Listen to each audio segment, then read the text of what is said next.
Tonight on CTV News, a man is charged in court following an incident at a Linwood Work and Income office.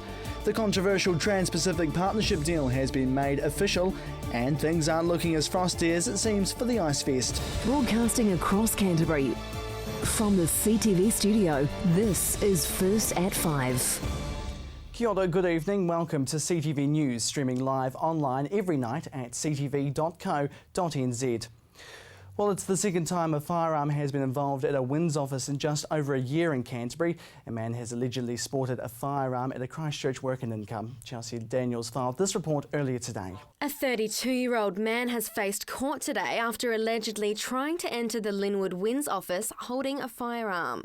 Police were alerted to an incident at the Linwood Work and Income office shortly before 8:45 this morning.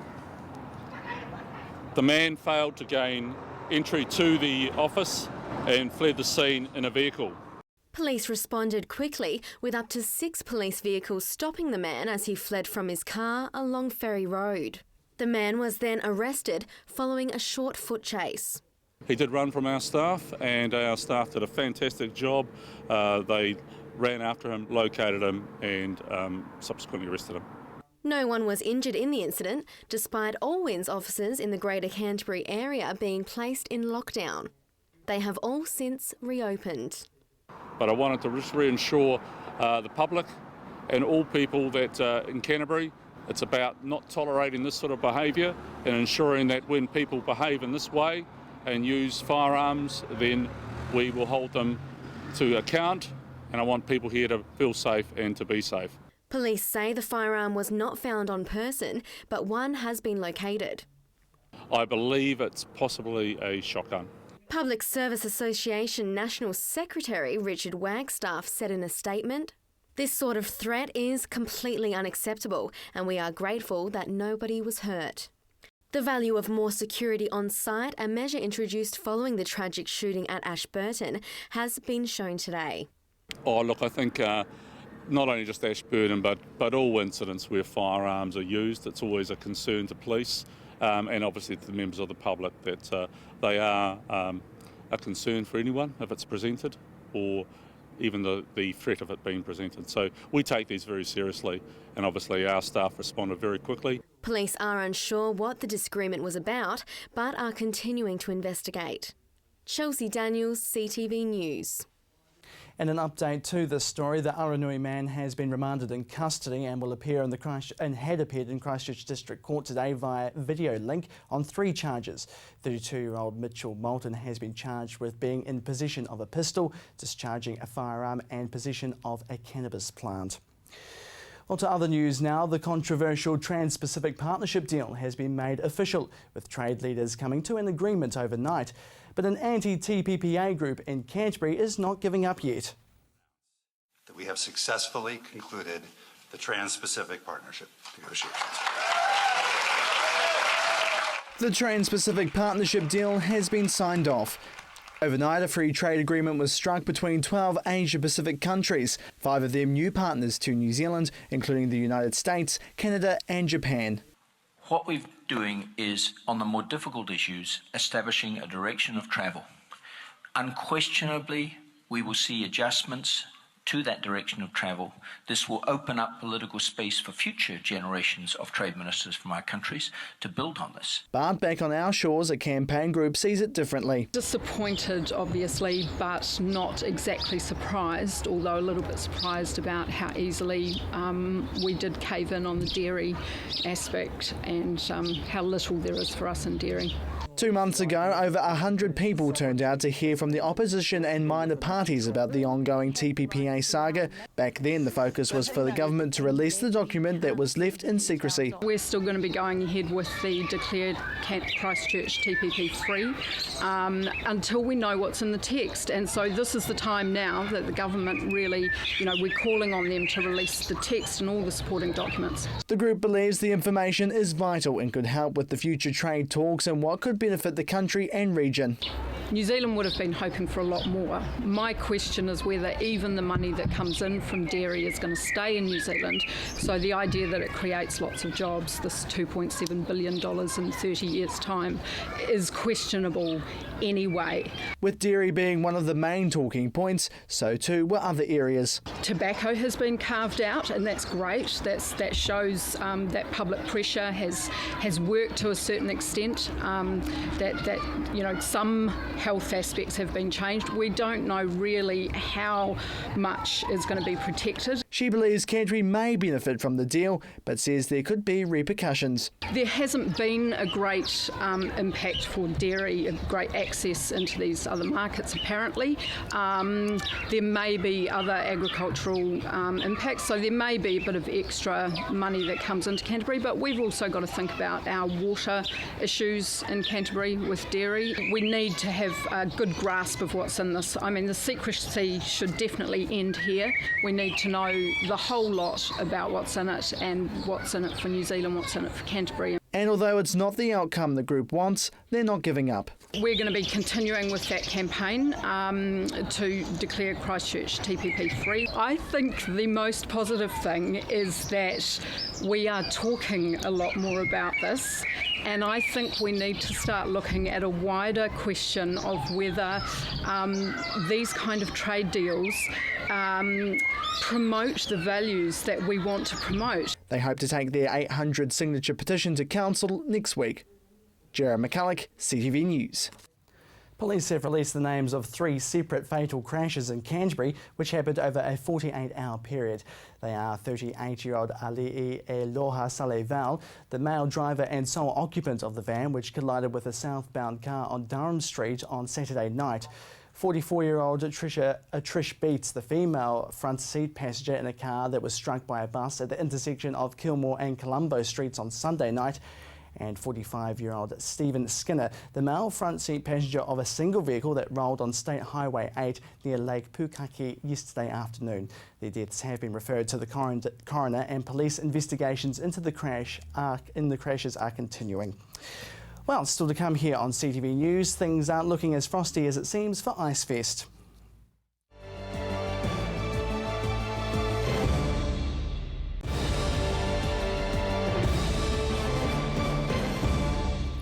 Welcome back to CTV News. Well, things aren't looking as frosty as it seems for the Icefest, with council reassuring the public that the festival organisers are hoping to start fresh in 2017. Chelsea Daniels reports. The future of Icefest remains uncertain, with a review of the festival going to council on Thursday. We've asked to put the festival back by a year to allow for the new Antarctic strategy, which is due in the coming 7 months, to be put into place, and that will set the context for the festival. So we're not doing the festival in 2016, or that's what we're asking for, but the festival will continue to go ahead. This is just a pause. Although it costs around $1.5 million to fund the event, the pause is not a matter of money. We have various stakeholders involved with the festival. Most of them are Antarctic partners and others, and they very clearly stated that they want the Antarctic strategy in place and the position of Icefest vis-à-vis that strategy to be known, because it's an investment for them. So it isn't a question of money. That's not why we're pushing back. Of all staff recommendations being put forward to council this week, canning the festival altogether is the least favourable. We have to mention in any report going to council all possible options around the decisions for a festival, and that includes disestablishment or a discontinuation of a festival. But that's option number 3, and it's not our preference, and I don't believe it will be the preference when it goes to the committee on Thursday. The Antarctic strategy is due within the council financial year, which explains the delay of the event. It's a holistic way of looking at the Antarctic industry and community for the entire city, and that will encompass everything from logistics, the political dimension in which we work, public outreach, education, research, all elements of Antarctic activity here in the city under one strategy. Icefest celebrates Christchurch's special Antarctic gateway status, a title we have had for over 100 years. And she says the festival is an important part of Cantab culture since its beginnings in 2005. It's a very important festival because Antarctica, the fact that we are an Antarctic gateway is unique. Well, we're one of 5 cities, but the festival is a celebration of all things Antarctic and our special relationship that this city has with the continent. The last Ice Fest was held in 2014, with the 16-day event reeling in over 36,000 visitors to the main hub in Cathedral Square and about 50,000 visiting exhibitions at other locations. Chelsea Daniels, CTV News. Well, they're hoping it'll be a flying success. A new fundraising effort was launched today designed to help support the Air Rescue Trust's operations as costs and demands continue to climb. A push for more funding to keep this organisation flying high. It's all part of a new campaign to keep the Air Rescue Trust soaring to deliver their life-saving service. We've been lucky enough to have supporters who have been with us for a long time and who make really a significant contribution, and essentially without their contribution we really couldn't offer the service. The group launched a new support crew program today designed to get everyone, big or small, to help chip in with fundraising efforts to reach their ultimate goal of $7 million. And that's just for the West Coast and Canterbury regions alone. It's a case of keeping up with demand because we get fantastic support. The thing that we have to be aware of is that the job numbers are going up all the time, and people again it's realising the cost as well of the operation. Every time the helicopter is sent out, it costs around $9,000, with around 850 missions in total. That's over $7.6 million a year. We've got fantastic supporters, but you know what? We need more, and we're inviting individuals, families to come. They can join the club, as it were. They can join the crew. One family benefited from the air rescue team last year, with Dylan lucky to be alive after an accident at a birthday party. Had an accident with a power pole, didn't come off so good. The friends he was with, who were superheroes on the day, called 111, got him to hospital in about 15 minutes. Spent the next 6 hours in surgery with a couple hundred stitches to his mouth, cheekbones broken, nose broken, jaw broken, hip dislocated, arm dislocated, and induced coma for third day he came out of it, life support for 5, and 12 days later, a miracle. Dylan is doing well now and has made a full recovery, getting back to what he loves. All to help save lives. Jared McCulloch, CTV News. Well, there are just a couple of days left now to have your say about the proposed changes to St Asaph Street. Feedback so far has been about the separated cycleway, landscaping, car parking, traffic flow and property access. The proposed changes aim to support improved traffic flow and better cycling facilities in the central city, being discussed as part of the transport chapter of the Christchurch Central Recovery Plan. The last day to have your say is on Thursday. For more information, you can head to the Council's website ccc.govt.nz. Well, a team from Christchurch's St John's took out a major international paramedic competition after battling it out against teams from 7 different countries. Emma J. McLennan has more. You're in safe hands, Christchurch, if a recent international paramedic competition is anything to go by. St John Christchurch has just come home after winning the Furno Australia Pacific Simulation Challenge in Adelaide, where the teams had to compete in a series of challenges. It was a great opportunity to show the world what paramedics can do. It's a chance for the paramedic community to advocate for the science of paramedicine, and also the Furno Sim competitions, which we competed in and won. The team of 4, Steve Mann, Blair Andrews and Kurt Ward, plus manager Trish Robinson, were the only group representing Christchurch and one of just 2 to represent New Zealand. The team did well after waiting 6 to 7 hours to compete. They were the last for the evening. There was a diving-related emergency with a shark attack, and with a chap with amputated arm and leg on one boat, and on the other boat was a person who had been speared by a spear gun. Not only did they ace the shark attack simulation, they also took out the top 4 places in a separate CPR competition on the day, and it was the very first time they'd entered the competition. We're world class, we're world leaders, and it's been good to be able to showcase our skills to the rest of the world. Other teams hailed from Singapore, London, the UAE and Australia. Andrews says it was a real privilege to win the competition on the day. It feels absolutely fantastic to put yourself out there as the top of your profession and compete internationally and come away as being first. There's no greater feeling than that. In case of emergency, Christchurch, we've got the right people here to help you out, even if you end up being attacked by a shark. Emma Jane McLennan, CTV News. Well, still to come here on CTV News, and American experts in town to talk all things health.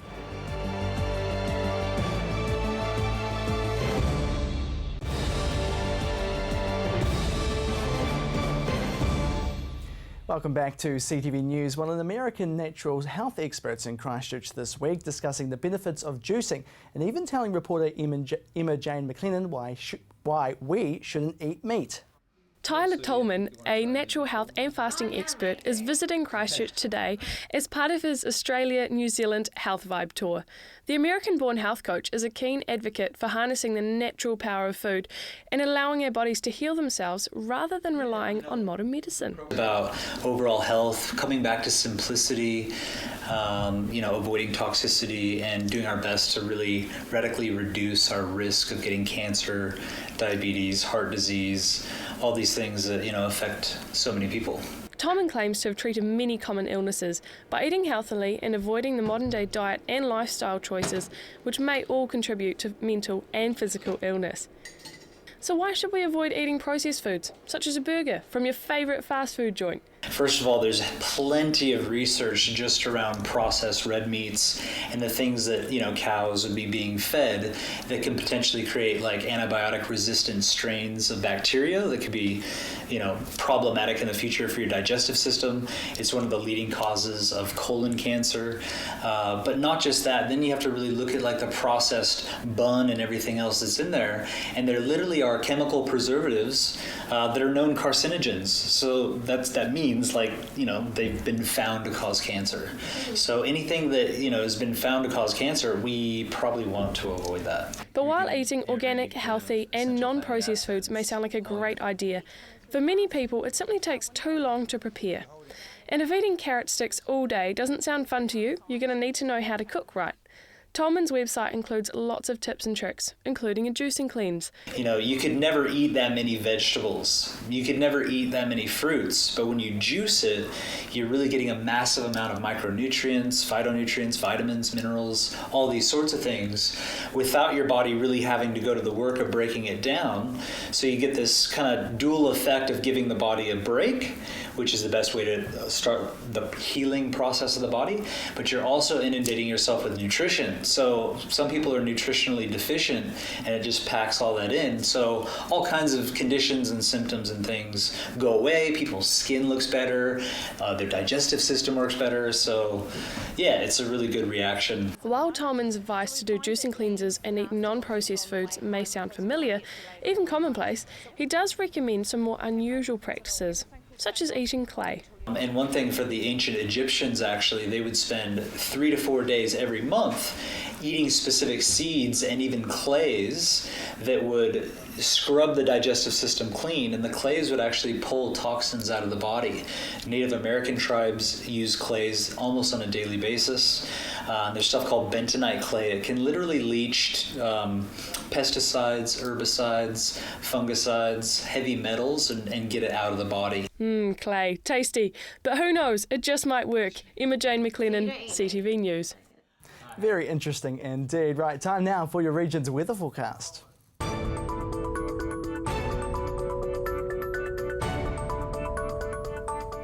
Good evening, Canterbury. Well, it is spring, but it felt like summer out there for some places today. 28-degree highs, northwesterly winds quite gusty. Today's highs are updated. Timaru, you were actually 28 degrees and Twizel 23 for you.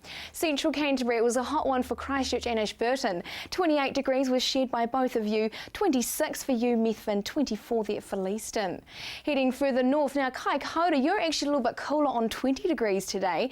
27 for Rangiora, 26 for for Colvin there, 23 for Cheviot and Amberley. And over to the Alpine region, Arthur's Pass, a little bit cooler for you, 14 degrees, 17 there for Mount Cook. Now tomorrow we are expecting sunny skies but extremely strong northwesterly winds. 23 is the high there for Timaru and 7 degrees for your morning low there. Ashburton, make sure you hold on to your hats as there could be some gale force winds coming your way. Those northwesterlies present warming the temperature. 23 is your expected high. Christchurch, another hot one there, 25 degrees for your Wednesday. Again, could be quite strong, those winds coming through. Cloudy skies but lots of sunshine. Sunshine there for Kaikoura as well. Light winds in the morning but northwesterlies breezing through later on. 25 degrees for your high. The rest of the Canterbury region, northwesterlies across the board there. Quite gusty for South Canterbury, 23 degrees for Waimate, Temuka and Geraldine. Central Canterbury, you can also expect that sunshine, particularly you, Darfield, a high of 25 degrees there, 24 for you, Leeson, and 23 for Akaroa and Methven.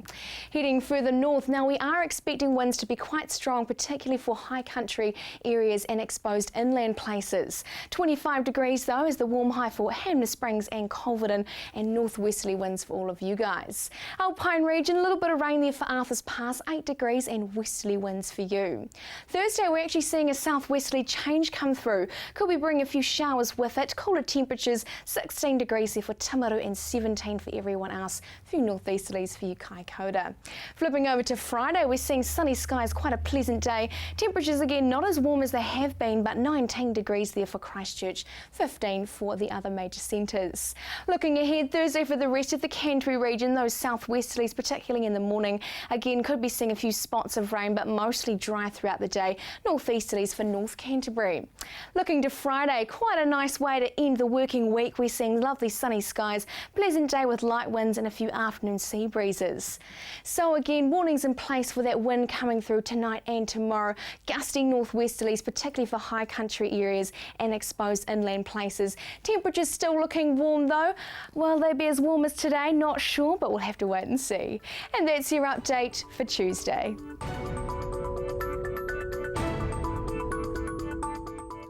Thanks for that, Mercy, and that is CTV News for Tuesday. You can find all our stories and bulletins on demand at ctv.co.nz. But for now, thanks so much for joining us. I'm Jared McCulloch. Good evening.